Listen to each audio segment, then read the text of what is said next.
모닝 인사이트 시간입니다. 요일별로 전문가들의 시각 들어보고 있는데요. 금요일인 오늘은 토마토 투자클럽의 최병원 전문가님 함께합니다. 전문가님 안녕하세요. 네, 안녕하십니까. 네, 저희 이번 주 증시부터 먼저 보겠습니다. 좀 올랐던 것 같은데 어떻게 보세요? 네, 한 3% 정도 지난주 금요일 저가 대비 올랐습니다. 그래서 개별 종목들 위주로 좀 가고 그다음에 테마도 순환적인 테마가 장세가 좀 되고 있습니다. 뭐 테마도 초전도체 그다음에 양자컴 느끼까지 오고 있거든요. 네. 어제는 로봇 이랬어요. 빠르게 좀 테마도 순환이 되고 있는데요. 그래서 지난주 금요일 날 지수가 저점 2,502포인트였는데 이번 주에 전체적으로 잭슨홀 컨퍼런스가 지난주 이제 끝나고 나서 이제 안도 랠리라고 좀 조금 정도 안정이 원래 특별한 게 없었으니까 작년에 잭슨홀 컨퍼런스 하고 나 한 20% 빠졌거든 한 달간. 그 우려 때문에 근데 사실은 이제 거의 바로 반복은 잘 안 되거든요. 악재가 또 반복되면 모르지만 그런 악재는 특별하게 나온 게 없었기 때문에 안도 랠리 좀 해서 이제 한 80포인트 정도 80포인트 정도 올랐었고 코스피는 그래서 이제 저항선까지 또 왔습니다. 제가 저항선은 2,570 정도라는데요. 그 저항선을 돌파를 못하고 지금 다시 어제 종가 2,556포인트 끝났는데 그럼 어제 이제 또 나온 게 중국 8월 제조 PMI가 49.7이에요. 그러면 50 이하는 기준선이니까 50이 이하는 둔화, 경기가 둔화되거나 침체 이렇게 위축돼 있다 이런 상태인데 이제 49.7이니까 5개월째 지금 위축되고 있습니다. 그러면 중국은 PMI 제조업이 좀 선행적이기 때문에 위축되고 있으니까 여기 한 50 이상을 가려면 강력한 정책이 나오든지 뭔가 있어야 되는데 아직은 좀 크게 기대할 수도 없다. 그래서 근데 전월 대비해 소폭 올랐기 때문에 개선됐기 때문에 조금 나아지는데 여기서 조금 더 강력한 중국의 경기 부양 정책이 나오면 좀 랠리를 할 수 있을 것 같은데 지금은 조금 찔끔찔끔씩 이런 식으로 경기 부양을 해주니까 이제 지준율 인하들한테 여러 가지 해줘. 거기에 효과가 별로 없거든요. 부동산도 강력한 대책을 마련하지도 않고 알아서 해결될 거라고 보고 있는 건데요. 좀 그래서 잘 안 올라가고 있습니다. 그 다음에 전체적으로 2차 전지도 급락을 좀 했다가 다시 10에서 20% 정도 반등을 하고 주 후반이 약세고요. 그래서 2차 전지가 그동안 이제 7월 달까지 25일까지 주도를 했는데 이게 주도주가 이제 힘을 많이 잃었습니다. 그렇군요. 이제 한번 크게 올라갔다 가격이 쇼크를 팍 빠지면 그 다음에 충성을 다하던 투자자들은 이제 불안해지거든요. 불안해지면 이제 충성이 약해지니까 서로서 조금 탈출합니다. 탈출은 반등할 때 또 물린 건 나온다든. 그래서 약세가 지속되면 그 다음에 행보를 하다가 다시 2단계 또 하락하거든요. 그러면 이제 아무도 안 쳐다보게 되는 그런 게 되는데 지금은 좀 약세가 계속 이어지기 때문에 9월달 변곡점이기 때문에 좀 잘 봐야 된다 이렇게 보고요. 그 다음에 이제 화학, 철강, 조선 이런 것은 반등을 중국이 경기 침체 우려 부동산을 해서 많이 좀 빠졌다가 다시 최근 들어서 많이 또 반등하고 있어서 조금 더 이상 추가 하락은 없을 것 같기도 하고요. 그다음 코스닥은 워낙 강하게 오르고 있습니다. 지수가 한 일주일 새에 4% 강한 반등했는데 테마가 강력히 좀 일어나서 코스닥 좀 부실 주라도 한번 땡겨버리면 막 상한가가 오고 이렇게 막 따라오거든요. 투자자들이. 그래서 뭔가 계속 매매를 해서 빨리 내가 손해난 걸 회복하려는 그런 어떤 심리가 강해서 코스닥은 여러 가지 테마가 순환적으로 움직이고 있고요. 2차 전지도 그렇게 많이 안 빠지고 있고 특히 에코프로가 잘 지키고 있어서 전체적으로 지수는 괜찮고요. 반도체도 지키는 강한 게 있고 한미 반도체 또 약한 게 있고 그렇습니다. 그래서 이제 대장주들 아직도 잘 살아있다 이렇게 봐야 될 것 같고요. 어저께는 레인보우 로보틱스가 이제 호재가 삼성에 이제 공급 계약을 이제 하면서 업무 협력 계약. 그래서 로봇주에 강력한 반등이 있었는데 이거 3월달 로봇주가 고점이었는데 전보다 한 60% 대다수 빠졌는데 30%대 30-40% 빠진 종목들이 레인보우 로보틱스 SPG거든요.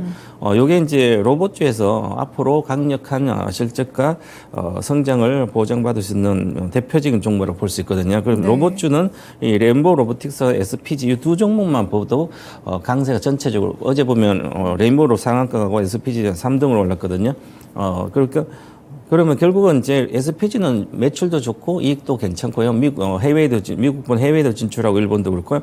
레인보우 로보틱스도 해외에 진출하고 이제 앞으로 실적으로 받쳐줄 수 있는 것은 이 두 종목이다 보고 이 두 종목들은 늘 관심 있게 가져야 될 걸로 보이고요.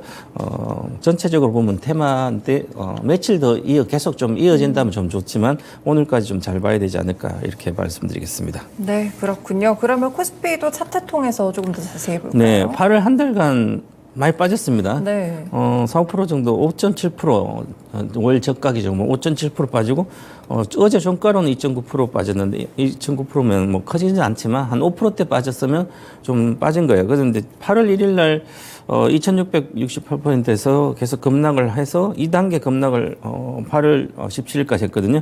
그래서 두 번째는 중국 때문에 빠지, 첫 번째는 이제 여기 빠지고 나서 그다음에 그래서 미리 9월달, 8, 9월달 약세했는데 저도 8월에 약세로 하락으로 봐드렸고요. 엔비디아도 혹시 이제 차익 매물 나올까 그래서 내려가다가 이번 다시 올라왔는데 그래서 전체적으로 조정이 확실히 일어났습니다. 그러고 네. 나서 이제 8월 하순부터는 더 이상 잘 안 빠지고 있다가 최근에는 잭슨 컨퍼런스 때문에 안정이 돼서 다시 조금 반등했는데 이제 또 여기서 행보를 잘할지 아니면 추가 하락할지 아주 중요한데요. 네. 지금 이제 9월달 장세를 대다수 안 좋게 보고 있거든요. 뭐 위기설 뭐 이렇게 많이 얘기도 하는데요. 그렇죠. 실제로 위기설 하면 위기가 온전히 잘 없거든요. 위기라는 것은 모를 때 오는 게 위기거든요. 맞죠. 대비하고 네. 있으면 위기가 아닌데 일단은 그래서 전체적으로 지금 일봉 차트에 보면 가을권 갔다가 내려오기 때문에 이번에 하락은 9월은 크진 않을 거다 이렇게 봐야 될 것 같고 그래서 9월달 증시를 좀 분석을 좀 해봐야 될 것 같습니다. 네, 9월달 증시 이제 오늘부터 1일로 시작이 되는데 네. 이번 달에 연휴도 좀 많고요. 9월이 원래 상대적으로 좀 부진한 달이라고 하더라고요. 네, 맞습니다. 좀 어떻게 보세요? 이제 역사적으로 보면 대다수 좀 약세 있는데 그러면 왜 약세일까 그러면 이 계절성이거든요. 그래서 네. 투자자들은 항상 그때마다 기억한 학습한 효과가 있어서 어느 정도 계절성 맞습니다. 특히 그래서 보면 한번 8월 시장을 한번 보시면 업종별 수익률 차트를 이렇게 보면 7월에는 조선과 철강 2차 전지 이런 강세였거든요. 그래서 근데 조선 철강 8월 달에 좀 많이 내려왔고요. 그다음에 8월 달에 강세는 화장품, 의류, 호텔, 통신 이쪽에 강세였습니다. 특히 그동안 빠지고만 했던 통신주도 반등을 좀 했고요. 네. 그다음에 8월 코스피 지수는 8월 14일 중국 때문에 급락을 2차 급락을 했거든요. 그래서 이 급락이 중국이 더 이상 뭐 크게 리스크가 다시 커지지 않으면 관련된 종목들도 뭐 어느 정도 가격 조정 받았다 이렇게 봐야 될 것 같고요. 네. 그다음에 중국 부동산 위기가 우리 경기 침체까지 같이 영향을 우려되지 않을까 이런 중국 경기에 대한 국내 경기의 영향으로 침체 우려가 좀 있는데요. 아직은 가시지 않은 것 같습니다. 그래서 네. 좀 더 관련된 이슈를 좀 봐야 될 것 같고요. 그리고 보면 이제 역사적으로 2000년도 이후에 한 20년간 나스닥의 월별 주가 등락률을 이렇게 분석해 놓은 키움증권에서 해놓은 거 보면 9월 달에 확실히 코스피보다도 나스닥이 더 급락했습니다. 네네. 한 뭐 평균 뭐 2.1%인데 많이 급락했죠. 혹 특별하게 9월 달이 이렇게 20년 동안 많이 빠졌습니다. 그래서 이 계절성이다 이렇게 보고 있는데요. 8, 9월 증시가 주로 급락한 나스닥은 10월 그런데 강세가 언제 나오면 나스닥은 10월부터 강세가 바로 나옵니다. 그다음에 11월 또 강세고요. 그렇네요. 9월, 10월 네. 그러면 우측에 보시면 그다음에 코스피는 10월보다는 11월부터 강세입니다. 11월, 12월 연말 장세. 그래서 우리 시장도 올해는 이렇게 좀 9월에 급락하지 않더라도 우리 국내 증시는 11월, 12월 돼야만 반전을 시작하지 않을까. 오히려 내년 좀 기대되기 때문에 그래서 그렇고요. 나스닥은 이번에 9월에 만약에 나스닥이 급락한다면 엔비디아가 급락을 해야만 네. 같이 지수도 급락하지 않을까 이렇게 봐야 될 것 같아서 엔비디아 주가를 좀 잘 봐야 될 것 같고요. 그리고 이제 미국 대선이 내년에 있는데요. 전년 올해 1년 전에는 8, 9월 달에 주로 하락했습니다. 네. 그래서 이 계절성 역풍 작용이 되지 않을까 이런 우려가 지금 시장에 높은 상태고 만약에 하락을 한다면 아주 좋은 기회죠. 네. 미국 시장도 그렇고 역사적으로 계절성이 나오면 또 계절성 따라가면 되는 거죠. 그렇죠. 그래서 좋은 매수 기회다 이렇게 봐야 될 것 같고 그때는 그다음에 이제 우리는 가장 중요한 게 우리 경기가 살아나고 지수가 좀 살아나고 IT가 좀 많이 살아나야 되는데 네. IT가 전체 뭐 우리 시가총액에서 차지한 비중이 3분의 1 정도 되기 때문에 상당히 중요한 어떤 그 경기의 어떤 주가의 선행 지표인데요.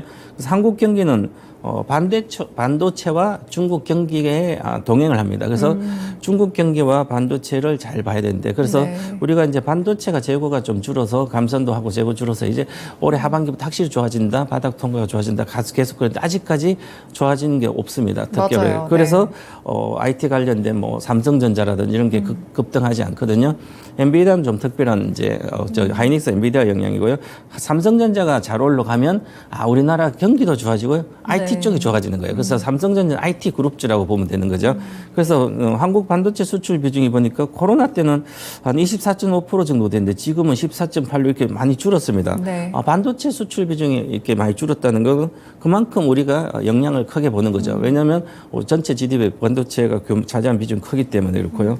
그다음 대중국 반도체 수출 비중이 코로나 때 2020년 한 71.3%였는데 지금은 56.8로 내려서 이것도 중국도 줄었습니다. 네. 그러니까 중국도 줄고 그다음 전체 반도체 수출도 줄으니까 결국은 중국이 주니까 반도체 전체 죽는 거죠. 그리고 우리나라의 반도체 수출 비중이 높은 상태에서 중국 비중이 절대적으로 높기 때문에 중국에 대한 IT 수요라든지 이런 게 살아나야 중국 내 경기가 부양되든지 아니면 IT 수요가 중국에서 살아나면 네. 우리 반도체도 다시 잘 살아났는데 그게 살아나지 않는다면 우리 경기도 살아나지 않는다. 이렇게 네. 당분간은 봐야 될 것 같고요.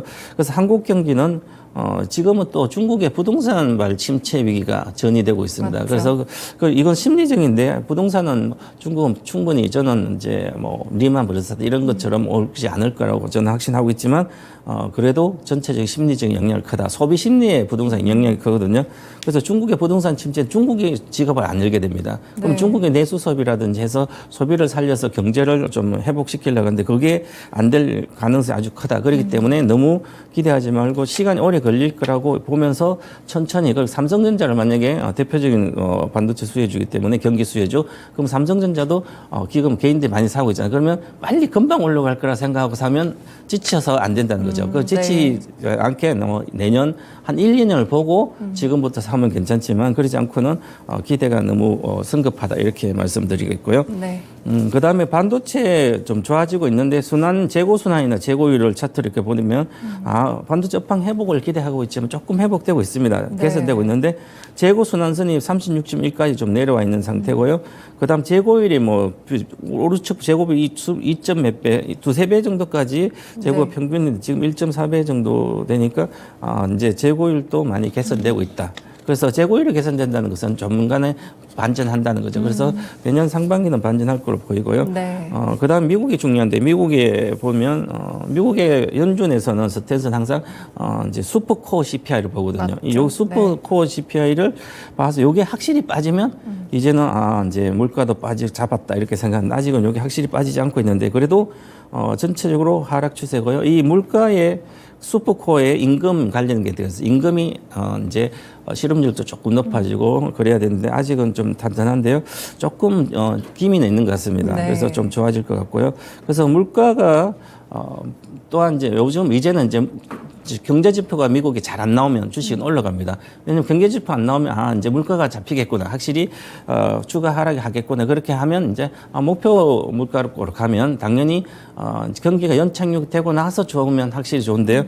아직은 오히려 교영 지표가 잘 나오면 주식은 빠지고 네. 이렇게 그렇게 좀 이해를 해야 될 것 같고요. 네. 그다음에 그리고 결국은 주식은 이제 수익입니다. 실적이 맞죠. 어떻게 이루어지냐에 따라서 전체적인 흐름이 오는데요. 작은 흐름은 잘 맞추시고 큰 흐름을 보고 주식을 하면 숲을 보고 하는 게 좀 약세장일 때 좀 낫거든요. 그러면 S&P 500 주가와 EPS 추이를 보면 지금 실적은 개선된 주가는 하락하고 있습니다. 그러면 실적이 개선된 주가가 하락한다는 건 주식을 보고 내가 종합주가지수 보고 경기를 예측할 수 있거든요. 네. 그러면 실적은 현재 다 좋다고 조금씩 좋다고 올라간다고 생각하는데 애널리스트 예측치는 그런데 주가가 빠지고 있어요. 지수가. 그러면 경기가 몇 개월 뒤에는 나빠질 수 있겠구나. 이게 미리 주식에 반영하거든요. 그래서 네. 주식의 종합 선행성이라고 합니다. 주가는 하락하고 있다. 그러면 선행성이니까 6개월 뒤에는 실적이 좀 악화되겠구나. 그럼 미국은 6개월 뒤에 경기가 나빠질 거라고 지금 그것을 주식이 S&P 500이 나타내주고 있다. 이렇게 해석하는 게 맞지 않을까 저는 이렇게 네. 보고요. 그래서 지금 차익 실현 지금 현재 실적 개선이 돼서 어느 정도 나오더라도 실적 발표는 오히려 막물량이 나오거든요. 가이던스가 미래 가이던스 확실히 좋지 않으면 엔비디아 같은 빼고 나머지는 실적이 좋게 나오더라도 가이던스가 평이하다면 바로 빠집니다. 네. 그래서 차익 빌미가 제공되고 있고요. 그 다음에 미국 S&P 200 12개월 선행 EPS와 펀드 플로분 미국에는 대다수가 직접 투자, 간접 투자가 많습니다. 그러면 네. 이제 급여를 타서 이제 펀드를 가입하는 건 일부 넣으면 거기 펀드 매니저가 돈 들어오자마자 대다수 주식을 그냥 사주거든요. 그래서 이제 지금 현대는 주식을 비우는 기관 투자가들이 많습니다. 그 펀드 차트에 이제 검은 회색 막대 그래프가 보면 오른쪽에 보면 계속 밑에 마이너스가 있거든요. 그럼 펀드를 많이 팔아놓고 있다는 거죠. 비워놓고 있다는 거예요. 그러면 안 좋게 보고 있는 거예요. 매니저들은 장을 네. 못 간다고 보고 있어서. 그런데 실적 이제 파란색을 보면 S&P 12 EPS는 올라가고 있습니다. 영이상 지금 잘 올라가고 있습니다. 그래서 실적은 턴어라운드 되고 있기 때문에 그러면 결국은 펀드를 비웠더라도 이게 주가는 행보하든지 아니면 우상향하거든 가격에 보면. 그래서 지금은 오히려 주식을 팔 때 개인 투자는 팔 때가 아니라 지금 오히려 이제 좋은 걸 사야 될 때다 이렇게 네. 봐야 될 것 같고요. 우리나라 코스피 EPS로 비교해 보라도 S&P 500까지 500 EPS랑 또 기업이익도 밑에 완전히 우측 보면 하단에서 탈피해서 그렇네요. 올라가고 있고요. 네. 그다음에 전체적으로 S&P 500도 그렇고요. 그러면 결국 2019년도 하반기가 경기가 안 좋았는데 그때랑 지금 비슷한 모양입니다. 그러면 그때 2019년도 하반기에 1935포인트 12월 3일 찍고 나서 우상향 했거든요. 그래서 이제 물론 20년도 코로나에 유동성이 엄청 풀려서 그럴 수도 있지만 그래도 더 이상 급락하기는 쉽지 않죠. 그래서 9월 이 시장은 급락보다는 약세장이다. 이렇게 보고 네. 지수가 빠지더라도 커지지 않을 걸로 보이고요. 그래서 2,450포인트 정도까지만 하단을 보면 되지 않을까 이렇게 보고요. 그다음에 그러면 이제 9월달 유망 섹터는 어떻게 봐야 될까? 뭐 지금 모멘텀이 별로 없습니다. 그다음에 네. 수급의 모멘텀도 실적의 모멘텀도 크지 않고요. 그다음에 이슈 이런 거 크지 않기 때문에 결국 9월은 유망 섹터는 중국 인바인드 수가 증가된 과거에 보시면 2015년도까지는 인바인드 수 중국이 엄청나게 증가되고 좋았습니다. 네. 그래서 화장품 자금이 좋다가 실질적으로 사드 이전부터 내려오기 시작해서 업황 자체가 안 좋았거든. 지금은 거의 바닥권입니다. 인바인드스 거의 안 들어오다가 이게 전체 중국 관광속 회복했기 때문에 전면 회복해서 이제는 중국도 부양을 해야 되고 우리도 그렇게 하기 때문에 전체적으로 관광이라 이런 수요는 늘지 않을까 봐서 실정 개선에 직접적으로 중국이 이번에 전면 해제된 것은 기여할 걸 보여서 면세나 화장품이나 카지노 이쪽은 실질적 수익이 있으니까 이제 3분기부터는 4분기부터는 실적에 기여한다. 그리고 보면 지금이 좋은 기회이지 않을까 이렇게 보고요 있습니다. 네, 알겠습니다. 9월의 주식시장 전망에 대해서 함께 들어봤는데요. 그럼 오늘 포함해서 다음 주까지 어떻게 투자 전략 세울까요? 네, 오늘 또 엔비디아 조금 올랐는데요. 네. 지금 엔비디아 주가만 보면 된다. 네. 엔비디아가 안 무너지면 시장도 안 무너진다. 이렇게 보고요. 이미 조정을 받고 480 갔다 400 초반 조정받고 지금 500달러 근처니까 500달러 안착하면 뭐 반도체도 그렇고 전체도 괜찮지 않을까 보고요. 코스피 주봉 기준으로도 그렇고요. 필라델피아 반도체도 그렇고 반등했기 때문에 이제 다음 주부터 음봉이 발생되면 조정이 들어간다고 봐야 되는데요. 네. 그래서 9월 코스피 하단 지수는 저는 2,449포인트까지만 조정받다 조정받는다 이렇게 보고 전체적으로 전략을 짜야 되지 않을까 보여집니다. 네, 엔비디아 주가를 체크해 보시는 게 중요할 것 같습니다. 그럼 볼만한 뭐 종목 하나 골라주시면 어떤 게 될까요? 요즘 지수가 안 가기 때문에 대형주가 거의 안 네. 됩니다. 잘. 그래도 그중에 대형주 중에 찾는다면 SK텔레콤을 보겠습니다. SK텔레콤 이익은 통신 3사 가장 우상향을 쭉 하고 있습니다. 특히 3분기 이익이 좋을 걸로 보이고요. 이제는 AI, 생성형 AI 관련된 투자도 뭐 네이버, 카카오 이런 것뿐만 아니라 이제 SK텔레콤도 멀티 LM의 초거대 언어 모델을 이 비즈니스 강화돼서 아마 2년 정도 뒤부터는 좀 매출에 기여를 확실할 걸로 보이고요. 네. 그래서 이쪽도 클라우드 서비스 뭐 데이터 기반해서 관련된 사업을 열심히 하고 있고요. 지금 관련된 생성형 AI 관련된 뭐 설계사업 때 전부 다 한 투자를 2, 3천억 하고 있더라고요. 그래서 나중에 빛이 나지 않을까 보고 안정적 배당도 좋고요. 지금 배당을 보기 위해서 사야 될 때가 아닐까 이렇게 보고요. 지수는 뭐 차트로 보면 바닥권입니다. 장기 차트도 바닥권이고요. 일봉 이제 고개 들고 있으니까 괜찮다 보시고 뭐 이제 약세 방어하고 싶으면 SK텔레콤 좋지 않을까 보이고요. 매수가는 47,000원이고요. 목표가는 내년 상반기까지 55,000원 드리겠습니다. 손절가 45,000원입니다. 네, 목표가 55,000원, 손절가 45,000원으로 SK텔레콤 대응해 보시면 좋을 것 같습니다. 마지막으로 전문가님의 또 투자 코멘트 한마디 해주시죠. 네, 투자 코멘트는 열정보다 진정성이다. 매매보다 투자이다. 주식 투자는 평생 해야 하기 때문에 그래서 요즘 이제 많이 지쳤다 그러잖아요. 투자자들이. 네. 이제 저기 2차전 자다도 매매하다 지치고 이제 계속 매매하다 지치기 때문에 그러다 보면 손실을 그냥 안고 있거든. 그러지 말고 이제 평생 해야 되니까 천천히 해도 된다 이렇게 말씀드리겠습니다. 네, 꾸준하게 천천히 좀 펀더멘탈 챙겨가시면 좋을 것 같습니다. 전문가님 오늘 말씀 고맙습니다. 네, 감사합니다. 네, 모닝 인사이트 시간 토마토 투자 클럽의 최병원 전문가의 의견까지 들어봤습니다. 이제 9월이죠. 바깥 날씨도 선선해지고 가을로 접어들고 있는데 9월에도 투자 전략 잘 짜셔가지고요. 큰 수익 나시길 바라겠습니다. 지금까지 다양한 투자 판단에 도움이 되는 말씀들 전해드렸는데요. 특정 종목의 상승과 하락을 보장하지는 않습니다. 네, 모닝쇼 마칩니다. 오늘도 성공 투자하세요. 고맙습니다.